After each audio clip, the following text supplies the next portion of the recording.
jajjabaachaa deemte. Haylasillaaseen mootii waaqni erge of godhe. Ummanni cunqurfamaan gama qaamolee adda addaatiin kana akka amanuu godhame. Akka waaqaatti salaatameef sagadameef. Qonnaan bulaan ciisanyaa ta'e nafxanyoota humna waraanaatiin itti duulaniif qotuu gabbaruu dhadhaadayni itti fe'uun qooda qonnaan bulaa taate. Nafxanyaan ifaajee malee callaa saffarate. Qonnaan bulaan hiyyeessi waan qotee galchu keessaa harka 175 warra dachii isaa fudhateef gabbara ture.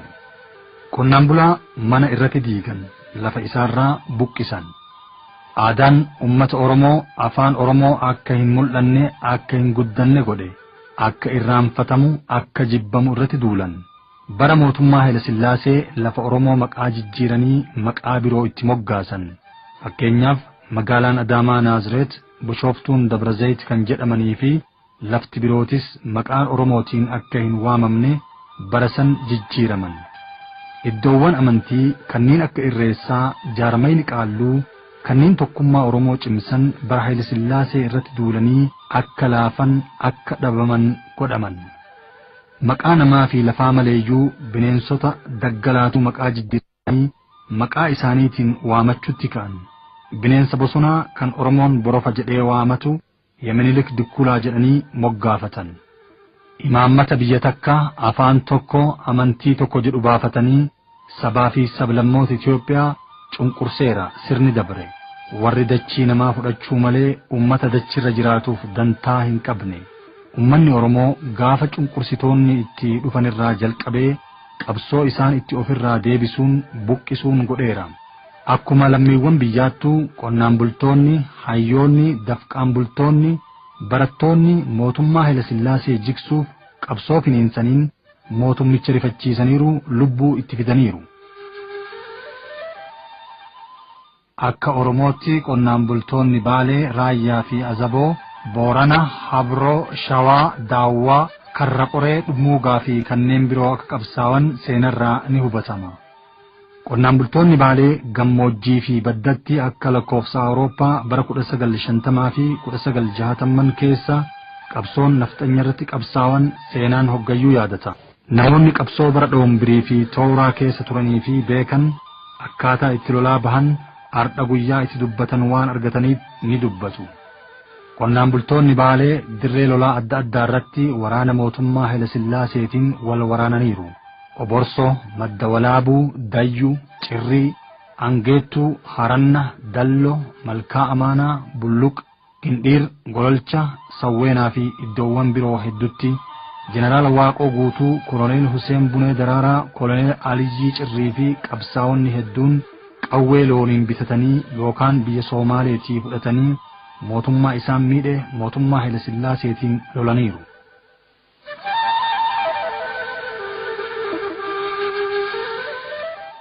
Lagni Weelmal kaleessas inni yaa'a ardhas itti jira. Aanaalee Harannaa Bulluq, Madda Walaabuu, Dalloo Bunaa keessa. Loon hardha bishaan kana dhugan ilmaan hardha Weelmal daakan kaleessa dhorgamaniiru. Maqaa shiftaa of jalatti deebifna jedhuun. Laga Weelmal gamaan ateeraa qabataniiru loltoonni Oromoo nafxanyaaf bitamuu didan. Gamaa humnoonni mootummaa Haylasillaasee dhufaniiru. Lolli gamaa fi gamanatti gaafa lola Dhoombir. Bara 1950 keessa lolli guyyoota 3 itti oole akka kanneen abbootiin isaanii lola san keessa jiran himanii fi booda ammoo gaafa Tooraa ofiifuu lolan himanitti namni hedduun dhume kuunneen rasaasni harkaa dhumeera. Ijoollee Baalee keessaa Abdullaahii Aadanii fi namni tokko kan maqaan isaa ammaaf hin beekamin odaa kana jalaa waraana Haylasillaaseetiin lolan. Lola sanirratti gootichi Abdullaahii Aadan waraana mootummaa keessaa 32 akka gate dubbatama. Waahilli Abdullaahii Aadan dhawamee lagni Weelmal tarateen jiran. Waraanni nafxanyaa jechuudha duubaan marfatanii jara lamaan bakkatti fixan. Akkuma san ittuma fixan tokko reeffa isaa rasaasan ittuma rukutame bishaan bu'e. Awwaalchi Abdullaahii Aadan laga Weelmal gubbaa tana jedhan dargaggeeyyiin kaleessaa. Falmattoonni kaleessaa maanguddoonni hardhaa. Malkaan Amaanaa lafa seenaa tahuu Dallootti Madda Walaabuutti namuyyuu hima. Lafa diinni Oromoo hedduun itti cicce.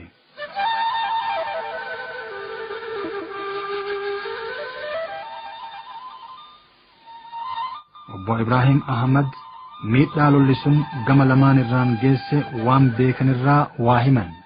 Manni Oromoo lola doombiriin duraayyuu illolee doombiri irra dhufee illole akka gaarii lole walaabuu madda walaabuu keessatti wala abaadii loleet Rooppilaan biyyateen haylasilaasee Rooppilaa 12 itti ajajee ummata keenya agartee sa'aaf nama ka Rooppilaan kaan dura deemu kaduu kaan duubadhoo kaan dura marsu hakuun fixuma tariyasa Rooppilaan ji'a sadi mulu harka kenna jirbe doombiri waggaa 7 lole doombiri waggaa 7 ka lole san kasilaa inkaane ka amgidee san toohatee agarteeti doombiri ummata keenya ummata rabxanyaa balleessee aynata waraana xoorii itti fidet miilan dadhabnaan Roopilaa itti fide. Tooree boruu bara dhoombir lolaniiru. Ilmi isaanii Aliyyii Tooreetis bara Tooraa yookiin Janaddee jedhamee beekamu lolaniiru. Waraana mootummaa cunqursaatiin. Asuma aanaa dalloo mannaa kana keessa okkotiin bakkee jedhamtutti lola gaafasi naftanyaa miidhaa uummata Oromoo irraan ga'e osoo hin tahin akkuma warra kiyyattu yoo fudhadhe. Akkuma warra kiyyattu yoo fudhadhe nama 38 akkuma warra kiyyattu asoo akka saba Oromootti hin tahin lafeen isaanii hagammaan kana eela okkotiin gubbaa jirti. Gooda tokkotti raree bakka inni itti dhaamse haadha tiyya guddoo niitii abbaa kiyyaa intala dubrata obboleettii tiyyaa tana ta'antee dhalatte isii ganna 8 soddaa kiyya abbaa gurbaa kanaati Abdullaahi Aagaa jedhama boruu baggajjoo jedhama Maammoo Gadaa boruu jedhama Huseen Walaabuu jedhama Hasan Walaabuu jedhama nama sammaraayyuu lafeen isaa haga guyyaa irratti eela okkotiin gubbaa teetti asoo akka warra kiyyattuu akkas dalagee akka saba Oromootti ammoo gochaan inni dalagee gochaa kana jennee lafa kaa'uu danda'u jedhaan akka nama tokkotti. Obbo Aliyyii Bonayyaa Sulee re'ee gurgurachuuf magaalaa Dalloo Bunaa bahe guyyaa adiin qabanii saaman morma isaallee muran.